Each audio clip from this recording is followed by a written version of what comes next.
Hello साथियों। NTPC की PY की सीरीज को आगे बढ़ाते हुए आज हम लोग 11 जनवरी 2021 वाला पेपर को देखेंगे। इसमें हम लोग सेकंड शिफ्ट को देखेंगे। आपको मालूम होगा कि ऐसे जब एनटीपीसी का एग्जाम हुआ था तो सिर्फ 2 ही शिफ्ट में हो रहे थे। तो आज हम लोग दूसरा शिफ्ट देखेंगे। इसमें टोटल जितने भी जीके के प्रश्न होते हैं उन्हें हम बारी बारी से देखेंगे। तो जितने भी नए लोग हैं चैनल को सबसे पहले सब्सक्राइब करेंगे, वीडियो को लाइक करेंगे और शेयर करेंगे। चलिए आज की क्लास शुरू करते हैं। आज की क्लास का पहला प्रश्न है, निम्नलिखित में से कौन सा मरुस्थल भारत में स्थित नहीं है?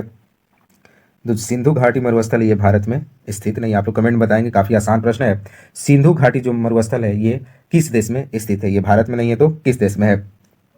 और आप लोग के लिए एक बात बता दिया जाए कि आपके लिए ग्रुप डी का साइंस और जीके का अलग अलग सेपरेट प्लेलिस्ट अपडेट कर दिया गया है और एनटीपीसी का भी प्लेलिस्ट बना दिया गया है। तो वहां से जाकर सारे प्रश्नों को देखकर अपनी तैयारी को मजबूत करेंगे। अगला प्रश्न है, मैग्नीशियम के लिए प्रयुक्त प्रतीक क्या है? तो मैग्नीशियम को हम Mg से दिखाते हैं और मैग्नीशियम का एटॉमिक नंबर होता है 12।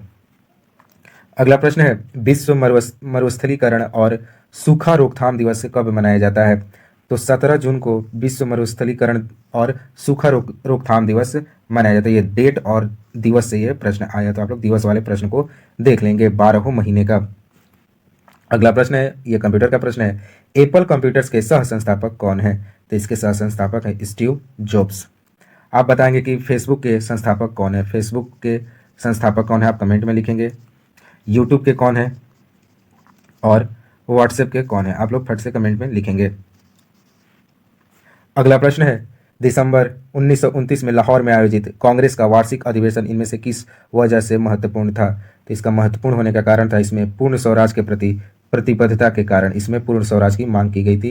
1929 का लाहौर अधिवेशन और इसकी अध्यक्षता जवाहरलाल नेहरू ने किया था। तो ये जो अधिवेशन था 1929 का, इससे रिलेटेड 10 बार प्रश्न पूछे गए थे आरपीएफ कांस्टेबल 2019 के पेपर में, जो इसमें इस चैनल पर मौजूद है। वहाँ के 48 शिफ्ट आप जाकर वहाँ से कवर कर लेंगे। अगला प्रश्न है, शाहजहां की बेटी खालिस्तान ने शाहजहानाबाद दिल्ली में स्थापित नई राजधानी की कई वास्तुशिल्प परियोजनाओं में भाग लिया। तो यहाँ पूछा है कि शाहजहां की बेटी क्या है, का नाम क्या है? तो इसका नाम है जहां आरा। शाहजहां की जो बेटी थी उसका नाम था जहां आरा, जिसने शाहजहानाबाद में स्थापित नई राजधानी की कई वास्तुशिल्प परियोजनाओं में भाग लिया था। अगला प्रश्न है, एशिया का सबसे बड़ा उद्यान इंदिरा गांधी मेमोरियल ट्यूलिप उद्यान किस शहर में स्थित है? तो ये आपका श्रीनगर में स्थित है। ये ऐसे भी पूछ देता है ट्यूलिप उद्यान कहाँ है, ट्यूलिप गार्डन कहाँ स्थित है? तो इसका नाम ये स्थित है श्रीनगर में और इसका नाम है इंदिरा गांधी मेमोरियल ट्यूलिप उद्यान और ये क्या है? एशिया का सबसे बड़ा उद्यान है। अगला प्रश्न है, भाभा परमाणु अनुसंधान केंद्र का पूर्व नाम क्या था? भाभा परमाणु अनुसंधान का पुराना नाम क्या है? तो इसका नाम था इंदिरा गांधी परमाणु अनुसंधान केंद्र, इसका पूर्व का नाम था। अगला प्रश्न है, निम्न में से कौन सा दुनिया का सबसे लंबा पेड़ है? तो रेडवुड जो है दुनिया का सबसे लंबा वृक्ष है। आप लोग कमेंट बताएंगे कि दुनिया का सबसे बड़ा फूल कौन सा है। काफी आसान प्रश्न है, आप लोग झट से कमेंट में लिखेंगे। अगला प्रश्न है, निम्नलिखित में से किस कंपनी ने 2005 में व्यक्तिगत कंप्यूटर बनाना बंद कर दिया था? पर्सनल कंप्यूटर बनाना किस कंपनी ने बंद कर दिया था 2005 में? तो इसका नाम है आईबीएम। आईबीएम कंपनी ने 2005 में ही पर्सनल कंप्यूटर, व्यक्तिगत कंप्यूटर को बनाना बंद कर दिया। अगला प्रश्न है, फोर्ट्रैन का पूर्ण रूप क्या है? तो इसका पूरा पूरा रूप है फॉर्मूला ट्रांसलेशन। एक और प्रश्न है जो बार बार एग्जाम में, मैंने भी जब एग्जाम दिया था तो उसमें प्रश्न आया था कि कोबोल कोबोल का फुल फॉर्म क्या होता है? तो आप लोग कमेंट बताएंगे कोबोल का फुल फॉर्म क्या होता है। यहाँ पर आप फोर्ट्रान का देख लीजिए, फॉर्मूला ट्रांसलेशन होता है। अगला प्रश्न है, संयुक्त राष्ट्र सुरक्षा परिषद में खाली स्थान है? तो संयुक्त राष्ट्र सुरक्षा परिषद में 5 स्थायी और 10 अस्थायी सदस्य शामिल होते हैं। अगला प्रश्न है, विश्व स्वास्थ्य संगठन का मुख्यालय कहाँ स्थित है? तो इसका मुख्यालय जेनेवा स्विट्जरलैंड में स्थित है। विश्व स्वास्थ्य संगठन, इसकी स्थापना 1948 में हुई थी। 7 अप्रैल 1948 में WHO की स्थापना हुई थी और इसका मुख्यालय जेनेवा स्विट्जरलैंड में स्थित है। अगला प्रश्न है, सर्व शिक्षा अभियान भारत सरकार का एक प्रमुख कार्यक्रम है जिसके तहत खाली स्थान के आयु वर्ग के बच्चों को मुफ्त एवं अनिवार्य शिक्षा प्रदान किए जाने को उनका मौलिक अधिकार घोषित किया गया है। तो ये 6 से 14 वर्ष के बच्चों को मुफ्त शिक्षा और अनिवार्य शिक्षा प्रदान किए जाना उनका मौलिक अधिकार घोषित किया गया। किस कार्यक्रम के अंतर्गत? तो सर्व शिक्षा अभियान के अंतर्गत ये भारत सरकार का एक अभियान था। अगला प्रश्न है, इनमें से कौन सा 1853 में अंग्रेजों द्वारा भारत के लिए किए गए सबसे महत्वपूर्ण योगदानों में से एक है? जिसने लोगों को लंबी दूरी की यात्रा करने में सक्षम बनाया था। ये रेल मार्ग 1853 में रेल मार्ग की स्थापना की गई थी और ये लोगों के लिए काफ़ी फायदेमंद हुआ था क्योंकि ये लंबी दूरी की यात्रा कराने में सक्षम था। अगला प्रश्न है, द व्हाइट टाइगर नामक उपन्यास के लेखक कौन है। ये प्रश्न तो काफ़ी बर्निंग प्रश्न है, हर एग्जाम में पूछा जाता है, तो इसका आंसर हो जाएगा अरविंद अडिगा जो है द व्हाइट टाइगर के लेखक हैं। अगला प्रश्न है, प्रथम पंचवर्षीय योजना खाली स्थान में भारत सरकार ने देश की अर्थव्यवस्था को गरीबी के चक्र से बाहर निकालने संबंधित प्रयास किए। तो ये आपसे पूछा है कि प्रथम पंचवर्षीय योजना कब लागू हुआ था। 1951 से 56 के मध्य पंचवर्षीय योजना चला था, पहला पंचवर्षीय, और इसका उद्देश्य था गरीबी चक्र से बाहर निकालने संबंधित प्रयास ये किया था। अगला प्रश्न है, प्रत्येक तत्व का एक नाम और खाली स्थान होता है। तो प्रत्येक तत्व का एक नाम होता है और एक अद्वितीय रासायनिक प्रतीक होता है। इसका मतलब है कि कोई भी तत्व है उसका एक नाम होता है। जैसे एग्जांपल ले लेते हैं सोडियम, सोडियम का एक नाम हो गया सोडियम और इसका एक प्रतीक होता है जिसे हम Na से दर्शाते हैं। अगला प्रश्न है, संसदीय प्रणाली में राष्ट्रपति द्वारा विधायी, न्यायिक और आपातकालीन शक्तियों का उपयोग वास्तव में किसकी सलाह पर किया जाता है। तो ये मंत्रिपरिषद की सलाह पर किया जाता है। राष्ट्रपति जब भी वो आपातकाल घोषित करेगा तो आप मंत्रिपरिषद से सलाह लेकर ही करेगा।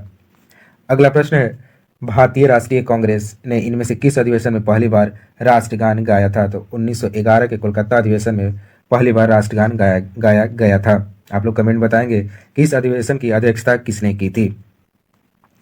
अगला प्रश्न है, गांधी जी का खाली स्थान के खिलाफ अभियान प्रेस पर ब्रिटिश सेंसरशिप और पेशी के बिना नज़रबंदी में जवाब में था। तो गांधी जी का जो रॉलेट एक्ट के खिलाफ अभियान था प्रेस पर ब्रिटिश सेंसरशिप और पेशी के बिना नज़रबंदी के जवाब में था। जब अंग्रेज जो थे प्रेस पर उस पर सेंसरशिप लगा दिए थे और बिना पेशी के उन पर नज़रबंदी करते थे, उसमें उन्होंने रॉलेट एक्ट के खिलाफ एक अभियान चलाया था। अगला प्रश्न है, यदि लोगों को एक संसाधन के रूप में उपयोग नहीं किया जा सकता है तो वे स्वाभाविक रूप से अर्थव्यवस्था के लिए खाली स्थान के रूप में प्रकट होते हैं। तो वो अर्थव्यवस्था के लिए देयता के रूप में प्रकट होते हैं। तो इसलिए आप लोगों को एक संसाधन के रूप में उपयोग करना चाहिए। अगला प्रश्न है, विश्व पर्यावरण दिवस कब मनाया जाता है। तो बहुत ही सिंपल प्रश्न है, 5 जून को विश्व पर्यावरण दिवस मनाया जाता है। अगला प्रश्न है, निम्न में से कौन सा विटामिन रक्त का थक्का जमने के लिए आवश्यक प्रोटीन और कैल्शियम को सक्रिय करता है। तो विटामिन के जो है रक्त को थक्का जमने में काफ़ी महत्वपूर्ण होता है। अगर शरीर में विटामिन के की कमी हो जाएगी तो हमारे शरीर में जब कहीं पार्ट्स कट जाता है तो वहाँ का रक्त का थक्का नहीं जमेगा और हमारा खून लगातार बहते चला जाएगा। अगला प्रश्न है, अधिक ऊंचाई वाले क्षेत्रों में बर्फ की सफाई निम्न में से किसके द्वारा की जाती है।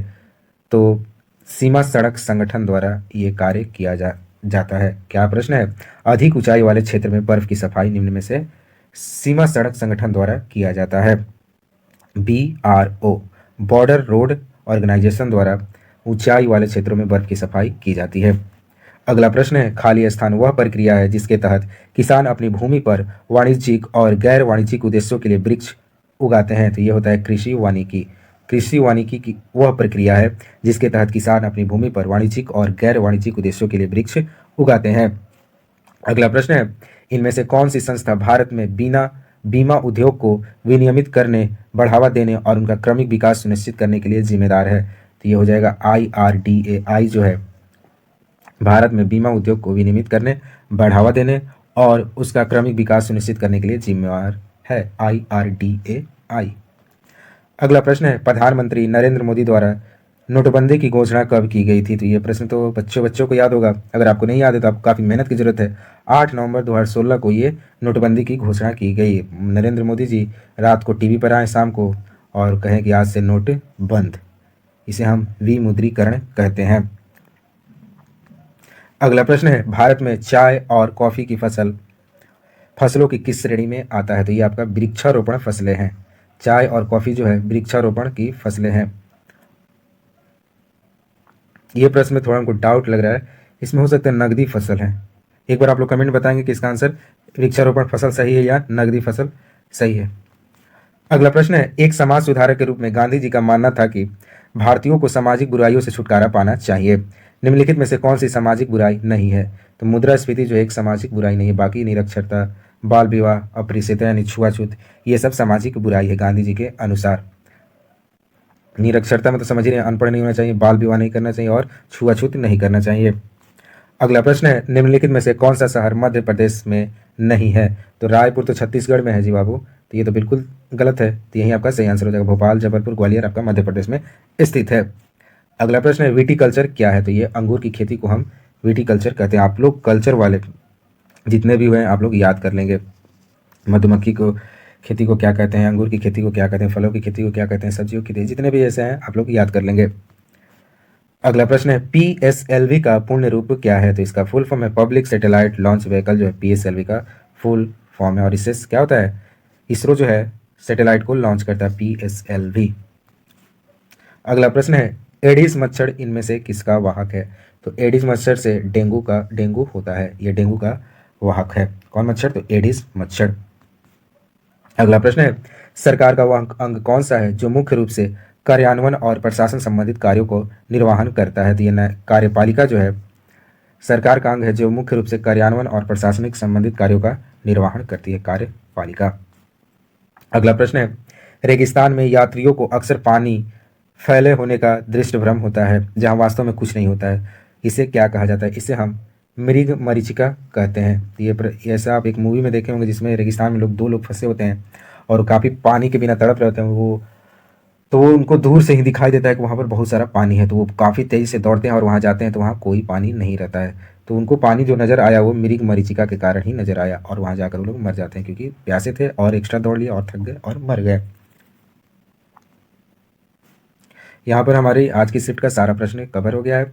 अगर आपको ये वीडियो पसंद आया तो आप लोग चैनल को सब्सक्राइब करें, वीडियो को लाइक करें। मिलते हैं नए वीडियो के साथ। जय हिंद, जय भारत।